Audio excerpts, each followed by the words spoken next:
Hello guys, welcome to 2026 and wish you happy new year అందరికీ. నేను కొన్ని things అయితే షేర్ చేసుకోవాలనుకుంటున్నా. కొందరికి ఇబ్బంది కలిగచ్చు, బాధ కలిగచ్చు. అలా ఉంటే సారీ. ఒక సంవత్సరం పోతుంది అంటే మన పైన బాధ్యతలు.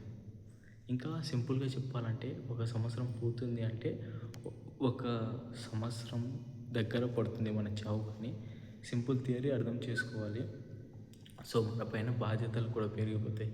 ఇప్పుడు 9th క్లాస్ వాడు 10th క్లాస్కి వస్తాడు. 10th క్లాస్ ఎగ్జామ్లో ఫెయిల్ అయిందనుకో, వాడు గిల్టీ, ఇంకా అరే నేను బతకకూడదు అలాంటి ఆలోచనలు. ఆయనకు టీనేజర్స్ కాబట్టి అలాంటి ఆలోచనలు వస్తాయి. వాళ్ళకు కొంచెం ఎంకరేజ్ చేసి ముందరికి తీసుకురండి.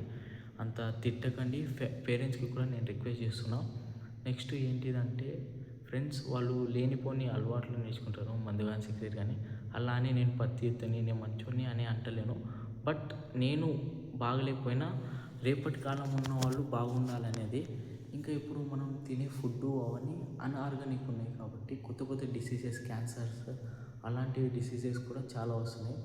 ఎగ్జాంపుల్ కరోనా లాంటివి పెద్ద పెద్ద వైరస్లు వస్తున్నాయి. ఒక్కసారి ఆట ఆడిపించి వెళ్ళిపోతారు. ఇంకోటి గైస్, మనకు ఇష్టమైన వాళ్ళు వెళ్ళిపోతారు గైస్, భూమినే వదిలి వెళ్ళిపోతారు. ఇంకా కొత్త పరిచయాలు వచ్చినాయనుకో, రేపు కొత్త పరిచయాలు వచ్చినాయనుకో, వాళ్ళు లేకపోవచ్చు. అది అమ్మాయి కావచ్చు, అబ్బాయి కావచ్చు. రేపు ఏమంటారు, ఎక్కువ బాధపడితే గైస్. ఇంకా ఏంటిదంటే నేను సింపుల్గా చెప్పాలంటే వరల్డ్ వార్లు కూడా ఛాన్సెస్ ఉన్నాయి.